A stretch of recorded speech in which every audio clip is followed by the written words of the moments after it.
Agar kalian jauh lebih mengetahui isi daripada channel ini, jangan di skip dan tonton sampai habis. Oke, terima kasih. Ya anak-anak, kali ini kita masuk pada subtema ketiga, pertumbuhan hewan.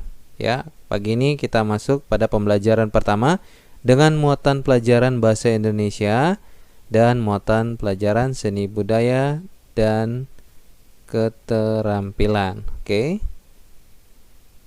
Ya.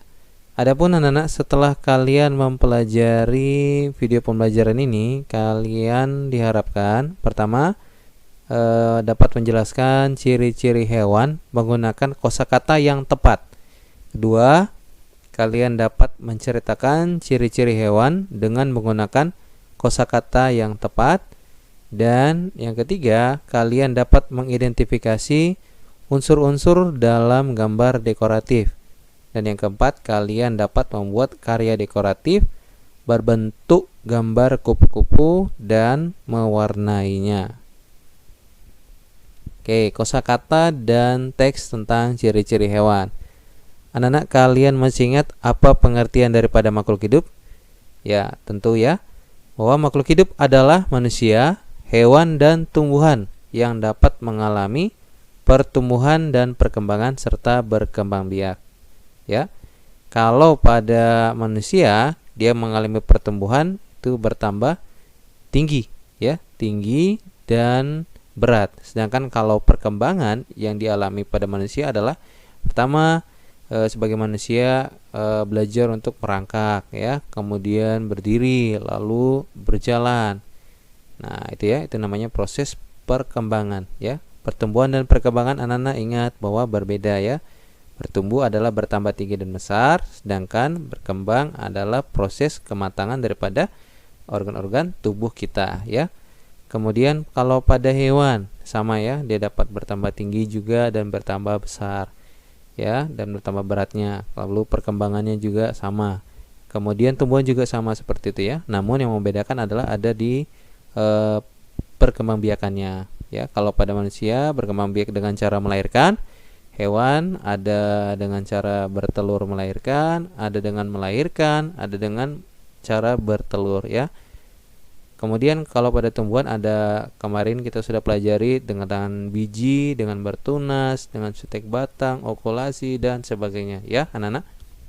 Oke anak-anak, kata makhluk hidup, ya, kosakata makhluk hidup tadi, ya, makhluk hidup tadi, ya, bahwa kosakata tersebut kalian telah mengetahui artinya, maka kosakata itu dapat kita gunakan, ya, untuk menjelaskan ciri-ciri daripada hewan, ya. Jadi kali ini kita akan membahas tentang ciri-ciri daripada hewan.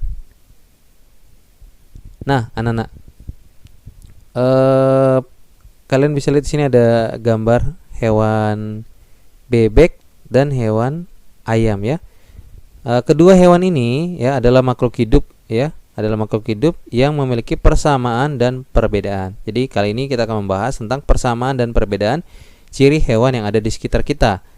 Apakah cuma ini saja hewan di sekitar kita? Tentu tidak, ya. Ada kucing, ada peliharaan kalian mungkin anjing, kemudian apa lagi, ya, dan sebagainya. Burung misalkan, ya.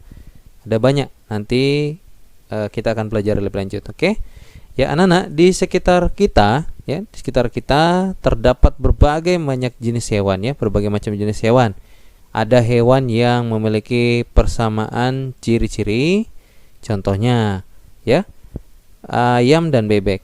Ayam dan bebek ini anak-anak mengapa memiliki persamaan? Karena ayam dan bebek termasuk dalam satu spesies, ya, satu spesies, sehingga ia memiliki beberapa persamaan. Ya, persamaannya adalah ayam berkembang biak dengan cara bertelur, ya. Begitupun juga dengan bebek, sama. Nah, bebek juga berkembang biak dengan cara bertelur. Nah, kalau kita lihat anak-anak secara fisik, ayam dan bebek juga tidak ada perbedaan, ya. Maka mereka berdua memiliki banyak persamaannya. Hampir sama lah, hampir sama tinggi antara ayam dan juga bebek, ya. Contohnya bebek dan ayam sama-sama berkaki dua, kemudian memiliki sayap dan juga memiliki bulu yang menutupi badan, ya. Lalu apa dia perbedaannya? Nah, tadi itu adalah persamaannya, ya. Kemudian perbedaannya. Perbedaan daripada ayam dan bebek adalah kalau ayam ia memiliki paruh yang lancip yang digunakan untuk memakan biji-bijian, ya. Kalau di rumah kita ya mungkin yang memelihara ayam akan memberikan beras mentah, ya. Yang dihambur. Nah, beras juga termasuk dalam biji-bijian, ya. Nah, dia akan dapat memakannya. Mengapa? Karena paruh daripada ayam adalah lancip, ya. Kemudian paruh daripada bebek berbeda, ya. Kalau paruh pada ayam dia lancip, sedangkan paruh pada bebek lebih lebar, ya, dan tidak lancip. Nah, kenapa? Karena digunakan untuk memakan rumput dan juga serangga, ya. Jadi itu ya Nan, ya. Nah, maka ayam dan bebek juga secara khusus kita bisa lihat ada perbedaannya juga, tidak hanya pada bentuk paruhnya, namun pada bentuk kakinya, ya. Kalian bisa lihat ini kaki bebek seperti di sela-sela jarinya ini ada selaput, pada ayam tidak, ya. Nah, ini jadi pada bebek memiliki selaput dan pada ayam tidak memiliki selaput. Mengapa? Karena pada kaki bebek itu berupa ceker, ya. Pada kaki ayam, ya.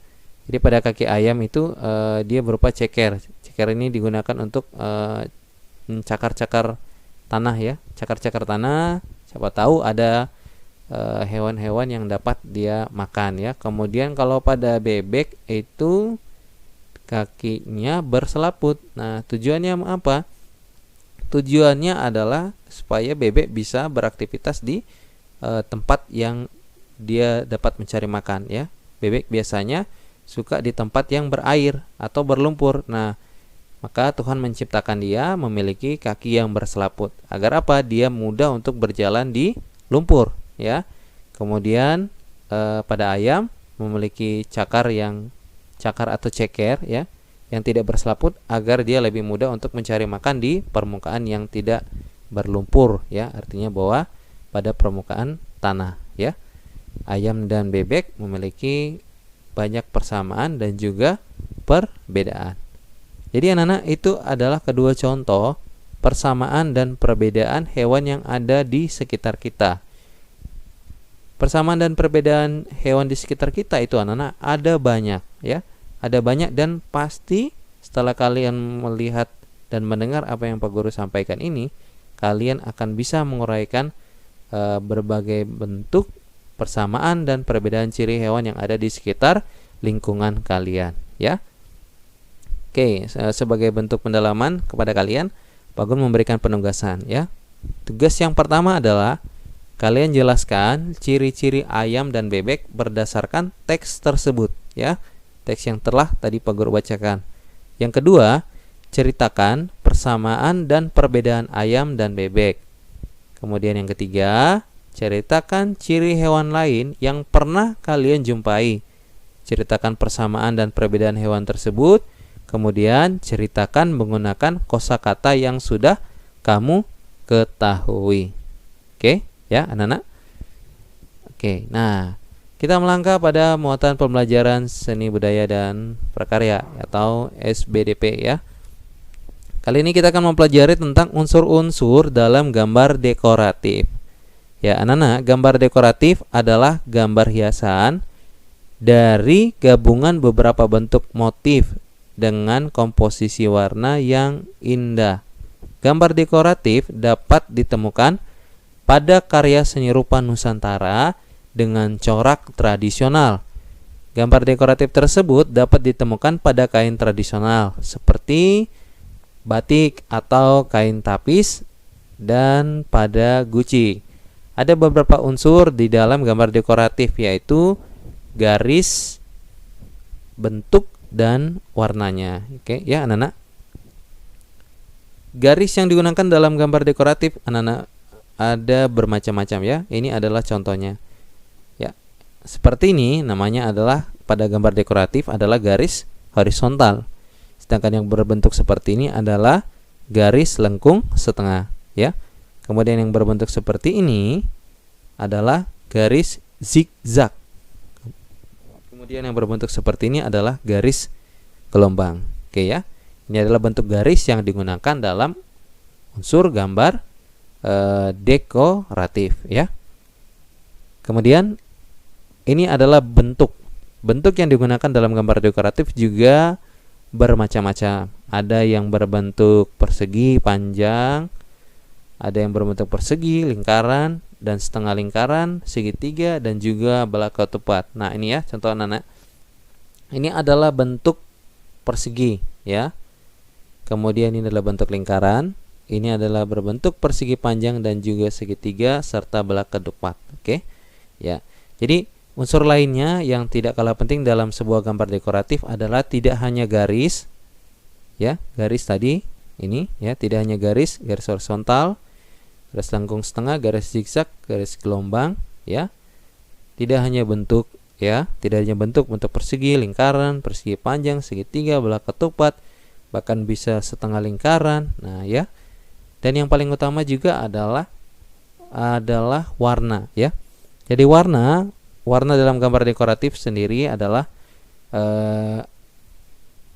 faktor penentu juga ya dalam gambar dekoratif. Jadi warna itu anak-anak usulnya bahwa terdiri atas dua ya, warna primer dan juga warna sekunder. Warna primer adalah warna dasar daripada warna lainnya, yaitu merah, kuning, dan biru ya. Jadi warna primer adalah warna dasar daripada warna-warna yang ada ya. Apa saja warna primer itu? Ingat bahwa warna primer adalah warna merah, kuning, dan juga biru. Sayang sekali anak kita masih dalam masa pandemi COVID-19, sehingga jika kita dapat bersekolah secara normal, mungkin kita sudah melakukan praktik hal seperti ini ya. Kita akan praktik apakah warna-warna merah, kuning, biru dapat menghasilkan warna kedua atau warna sekunder ya. Namun tidak menjadi masalah agar kita memahami apa itu unsur daripada gambar dekoratif dan apa itu warna ya. Jadi anak-anak warna tadi ya, setelah Pak Guru sampaikan tadi bahwa warna ada warna primer dan juga warna sekunder. Jadi warna primer, Pak Guru ulangi bahwa warna primer adalah warna dasar daripada warna-warna lainnya, yaitu warna merah, kuning, dan juga biru. Kemudian warna sekunder. Warna sekunder adalah warna yang dihasilkan dari campuran dua warna primer ya. Contoh warna sekunder yaitu warna hijau yang diperoleh dari campuran warna biru dan kuning ya. Ada banyak kemungkinan warna yang dapat dihasilkan dari campuran antara warna primer tadi anak-anak ya. Jadi warna primer bisa menghasilkan warna sekunder. Bahkan dari warna primer dicampurkan dengan warna sekunder akan menghasilkan warna yang lain juga. Oke, anak-anak sekian ya anak-anak ya. Jadi nanti untuk melakukan penilaian pada muatan SBDP ya, Pak Guru mengambil kinerja praktik ya, keterampilan praktik yang tugasnya adalah kalian membuat gambar dekoratif berbentuk kupu-kupu ya. Nah, kira-kira sketsanya adalah demikian. Jika kalian dapat membuat lebih daripada ini, boleh ya anak-anak ya, atau kalian mau mencontoh apa yang telah Pak Guru tampilkan pada video ini, silakan. Kalau lebih baik juga kalian mengembangkan ya, Pak Guru akan sangat senang melihatnya. Ya anak-anak, sekian pembelajaran kita, dan Pak Guru harap kita tetap menerapkan protokol kesehatan. Agar apa? Agar kita terhindar daripada penyebaran virus corona. Oke ya. Jika kalian suka atau paham terhadap apa yang telah Pak Guru sampaikan, silakan tekan tombol like-nya ya. Sampai bertemu di pembelajaran berikutnya dan semoga sehat selalu. Terima kasih.